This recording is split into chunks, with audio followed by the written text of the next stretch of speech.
झारखंड के माननीय high court ने मनुस्मृति का जिक्र कर पत्नी को गुजारा भत्ता देने से मना किया। माननीय हाई कोर्ट का कहना है कि पत्नी को अलग रहने की जिद नहीं करनी चाहिए। ये माननीय हाई कोर्ट का कहना है। माननीय हाई कोर्ट का आदेश है कि बहू अपनी सास ससुर या परिवार के किसी बुजुर्ग की सेवा नहीं करने और पति को परिवार से अलग होने के लिए बाध्य नहीं कर सकता है। वो इस बात के लिए दबाव नहीं बना सकता कि आप अपने माँ बाप को छोड़ के हमारे साथ रहिए, अलग रहिए, माँ बाप का सेवा नहीं करना है, ये सब चीज़ के लिए दबाव नहीं बना सकते हैं। ये माननीय झारखंड के हाई कोर्ट का आदेश है कि आप ये सब चीज़ों के लिए दबाव नहीं बना सकते हैं। यदि आपके परिवार की कोई भी महिला, चाहे आपकी माँ हो, आपकी बहन हो या आपकी पत्नी हो, यदि वो दुखी है, वो संतुष्ट नहीं है, यदि आप माँ को दुख देके, पिता को दुख देके यदि आप चाहते हैं कि हम उनसे अलग होकर हम खुश रहेंगे, तो आप कभी भी खुश नहीं रह पाइएगा और धीरे धीरे आपका परिवार जो है बिखरता हुआ चला जाएगा और धीरे धीरे आपका परिवार नष्ट हो जाएगा। जिस परिवार में महिलाएं संतुष्ट नहीं है, वो परिवार धीरे धीरे बर्बाद हो जाता है, नष्ट हो जाता है। और जिस परिवार में, जिस घर में महिलाएं संतुष्ट है, वो घर हमेशा फलता फूलता रहता है, वो घर हर हमेशा खुशियों से भरा हुआ रहता है।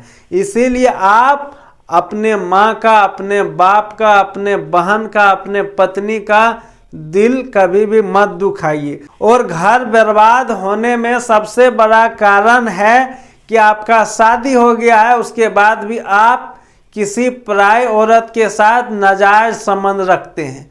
आपकी शादी हो गई हो और आप किसी पराये मर्द के साथ अपना नाजायज संबंध रखता हो। परिवार बर्बाद होने में जरा सा भी समय नहीं लगेगा और आपका परिवार दिनों दिन टूटता हुआ चला जाएगा और बर्बाद हो जाएगा। और घर बर्बाद होने में, परिवार बर्बाद होने में सबसे बड़ा कारण यही है। इसमें एक कारण ये भी है कि जिस टाइम आप शादी करते हैं उस टाइम लड़की वाला से दहेज का डिमांड करते हैं, और आप जब दहेज लेके शादी कीजिएगा, ये बात को याद रखिए कि आपका पत्नी जो है दहेज के कारण आपसे हर हमेशा नाराज रहेगी। यदि आप चाहते हैं कि किसी का दिल ना दुखाएं, तो आप शादी में 1 रुपया दहेज ना लें। और ऐसा नहीं है कि भिखमंगे सिर्फ मंदिर के बाहर बैठे हैं। हर वो आदमी भिखमंगा है जो बेटी बाप से दहेज लेता है, हर वो आदमी भिखमंगा है। और दहेज लेने के कारण बहुत बार ऐसा घटना सामने आता है कि पैसा के लिए बहू को जला दिया जाता है। दहेज का डिमांड कर रहा है, परिवार वाला यदि नहीं दे पा रहा है तो बहू को जला दिया, बहू को मार दिया। इस प्रकार से अनेकों घटना आपको कोर्ट में देखने को मिल जाएगा।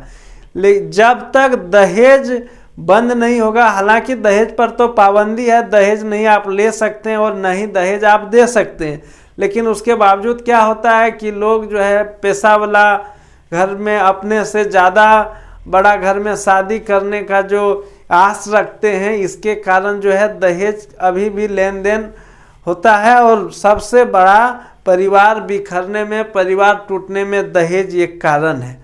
और परिवार बिखरने में एक कारण और भी है कि आप अपना माँ बाप का बात नहीं मानते, आप अपने माँ बाप के दिखाए हुए रास्ते पर ना चलते हैं, आप उनके आज्ञा का विपरीत काम करने लगते हैं। ये विनाश वहीं से स्टार्ट हो जाता है। जैसे ही आप अपना माँ बाप का बात नहीं लेने लगे, सोच लीजिए उस दिन से आपका विनाश शुरू हो गया है। माँ बाप जो भी रास्ता आपको दिखाता है, आंख मूंद के वो रास्ते पर चलिए, आपको हर चीज़ मिलेगा, आपको हर मंजिल मिल जाएगा। जो भी आपका मंजिल होगा वो मंजिल मिल जाएगा, जो भी आप चाहते हैं वो सफल हो जाएंगे। काहे कि किसी का माँ बाप ये नहीं चाहता कि मेरा बेटा बर्बाद हो, मेरी बेटी बर्बाद हो।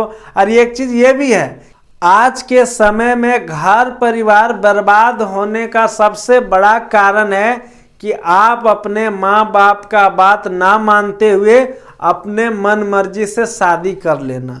आप लव कीजिए, कोई दिक्कत नहीं है, लेकिन उस लव के बारे में घर वाला भी बता दीजिए। यदि आपका माता या पिता कोई भी कहता है कि आप जो है ये शादी नहीं कीजिए, चाहे लड़की वाला यदि माँ बाप कहता है कि आप इस लड़का शादी नहीं कीजिए जिससे आप प्रेम कर रहे हैं, तो लड़की जो है वो लड़का छोड़ देना चाहिए, उससे शादी नहीं करना चाहिए।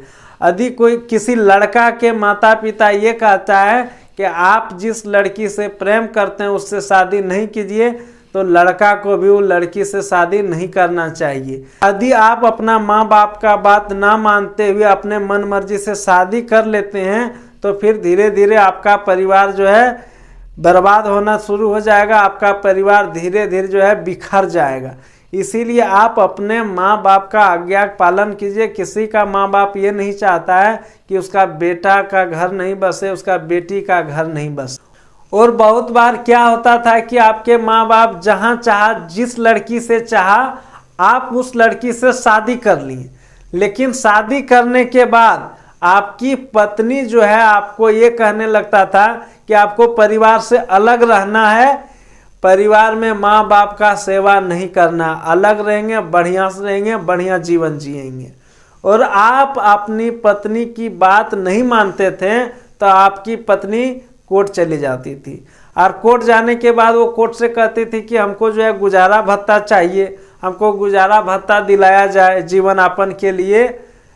तो कोर्ट ने ही फैसला कर दिया, माननीय हाई कोर्ट ने, कि यदि आपकी पत्नी आपके परिवार से आपको अलग करने के लिए बाध्य कर रहा है, वो आपसे अलग रहना चाहती है, अपना मनमर्जी कर रही है, तो उसको गुजारा भत्ता देने के लिए पति भी बाध्य नहीं है। वो यदि नहीं देना चाहता है तो नहीं देगा।